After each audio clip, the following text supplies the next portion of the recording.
Professor Aldo Bernardo, who among a lot of the early faculty at Harpur, came from very distinguished backgrounds, Ivy League backgrounds, straight here. I want to ask you a question I've asked several of your colleagues, which is, what brought you to this small community, this undeveloped institution from the heights of Harvard? Well, believe it or not, a dance hall. There's a place out here. There used to be a place here called, I can't remember, the Pavilion.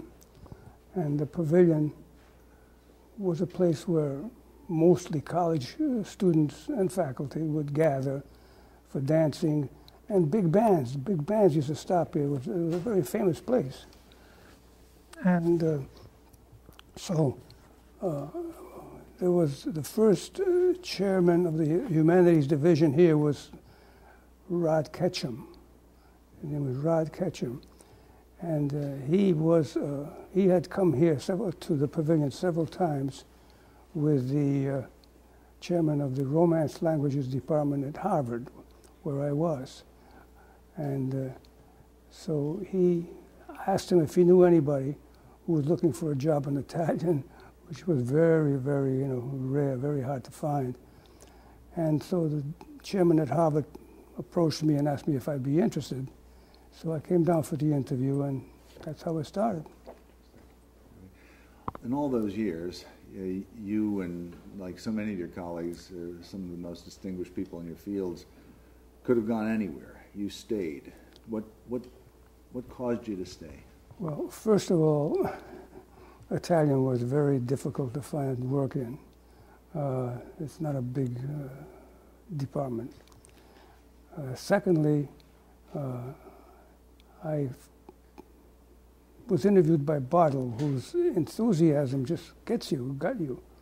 And I began to listen very carefully. I came with some doubts as to whether I would want to come. But eventually, his questions were such that I began to say, this is going to be a really serious place. He convinced me slowly that, the whole idea of liberal arts had begun to disintegrate, and he wanted now to build a new one, which really went back to the old-fashioned idea of, a very broad general background in education. And in addition to that, there was also the fact that here there was some very large industries, IBM, EJ, and another one. And so we got along very well, and he tried to explain to me that the community also had many Italians. And so when I met some of them, they all told me they really had quite a community that had come here because Endicott Johnson needed workers, and they had been recruiting in Italy. So many of them had come here, and they all were very excited about the possibility of sending their kids to college and studying Italian, among other things. So when I began to discover that everything he said could be possible, was realistic, I decided to try it. It was that simple. And I came, and I began to discover that these people in Endicott, these Italians, were serious, and I put on a series of plays, Italian plays, in the area that made our club, the Italian club, the richest on the campus. We had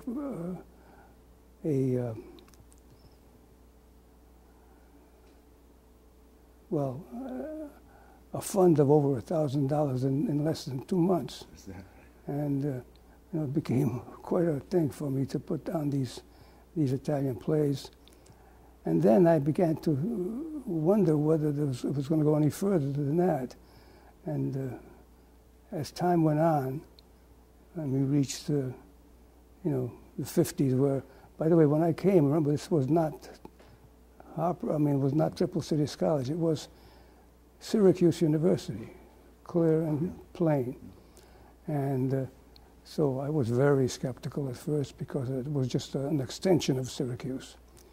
And so I began to decide whether I should, depend on the possibility of it becoming a separate, really liberal arts school. And slowly it became just that. And as it developed, I became more and more interested and involved. I became chairman of the humanities eventually. And I settled down. Tell me about your students. Do you have any that you recollect in particular, or ones that have gone on to, who were possibly sons of each workers, or daughters of? Well, some of them have, I can't remember all the names, but some of them have gone on to positions in colleges and teaching Italian. And some of them actually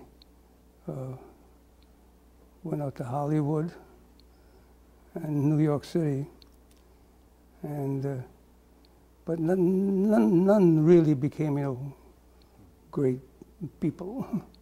So I'm afraid I can't give you any unusual development there. One last thing about the university. It's you, of all the group assembled, you've been here the longest, and you've seen it go from just an extension through Triple Cities College to Harpur College to the State University of New York, now to Binghamton University. Are you satisfied with what you see? No, I was satisfied with where we were going, but then slowly it became very clear that there were lots of other interests. And by the way, there were local community leaders. Tom Watson, for example, IBM founder. He wanted to be he wanted to found a college with his name and with him as president, and they had a fight over this. And then there was Endicott Johnson, who wanted to give us some land, which was not acceptable. But these were all big industrial names, and so I lived through them, managed somehow. Well, thank you very much. You're welcome.